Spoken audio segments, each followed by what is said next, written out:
Let's talk about something I call the trend is your friend. Do you remember a company called Blackberry? Well, they're still in business, but people often laugh when you say that company name because they invented the smartphone industry. They had almost 100% market share for 10 years, but they didn't adapt. And if you don't adapt, you'll die. If you don't evolve, you'll dissolve. But remember, the trend is your friend. Now, some trends don't always start off like they're going our way. They don't look like they're going our way. So you want to at least keep up with the trends or be aware of them. Now, if you can somehow get ahead of them, that's going to make you an oracle and a genius and a guru and everything else. But the trend is your friend, so you got to know what those trends are. So I want to talk about a couple of trends regarding the car business. Now, back to BlackBerry for 1 second. The 2 or 3 trends I don't think they wanted to really pay attention to was personal use of smartphones. They thought everybody, it was a business use thing only. That was one mistake. Next one was a physical keyboard. They felt everybody wanted the buttons. And the other one was apps. They just didn't really seem to understand the importance of apps. Now, I will tell you, I had a BlackBerry for years, and I didn't make the switch over until one of the last people. I went to iPhone and then back over to Android. And I was kind of in the same thought process myself until I made the switch, and then I realized it was a totally different world, way better product.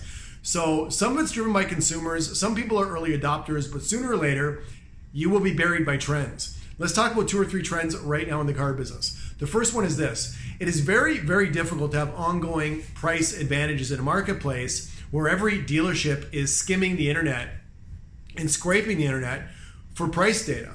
So you might have the lowest price whatever right now, check back in an hour, and you probably don't. So we're not really selling cars off price anymore. Now, we need a competitive price to get attention by the consumer. But if you think the lowest price in the city is always going to sell every car, probably wrong. It might get the email to come in a little bit more and the phone to ring and people to walk in. But you're still going to have to learn basic sales techniques, switching to other cars that can make you more money, and so on. But absolute bottom line lowest prices generally aren't going to drive your business when it comes to actual sales or transaction prices. There's going to be rapport, selection, building value, and just making sure that things make sense to the consumers. That's one. The next one is a lot of customers either know more about the car than us or they think they do.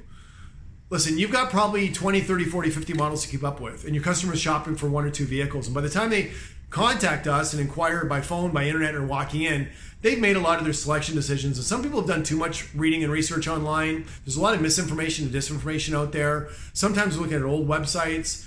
They're just not always getting the right info, but they do have a lot of information. And a lot of times they're going to ask us questions on product knowledge and vehicle history and stuff on our websites to try to catch us, trip us up, or see if we're going to lie or if we just don't know our stuff. So when you are addressing some of these product knowledge questions, maybe say things like, I'm 99% sure it's this, but those finer details, they got so much stuff to keep up with. I want to double check that stuff back on my workstation.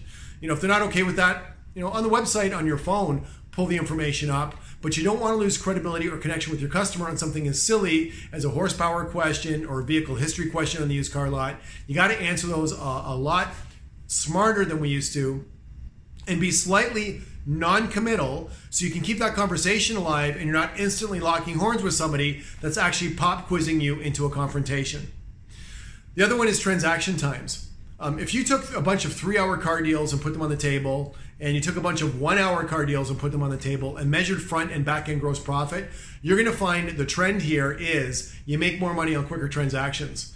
If it's taking you 3 hours still to sell a car, or 2 hours to sell your average car, 50% of that is negotiations. We don't have a lot of gross to start off with. So if you can go with the flow, keep things moving, keep people highly engaged with you, because engagement really is the new control, you're going to find your gross profit's going to go up a little bit in the front end. And if you're a finance manager, would you rather take a turn on somebody that took an hour to buy a car or somebody that took 3 hours to buy a car? What's easier on you? So we want to speed up that flow, be very, very efficient in what we do, and really go with some of these trends. Anyways, I'm Dwayne. We'll see you on the next one.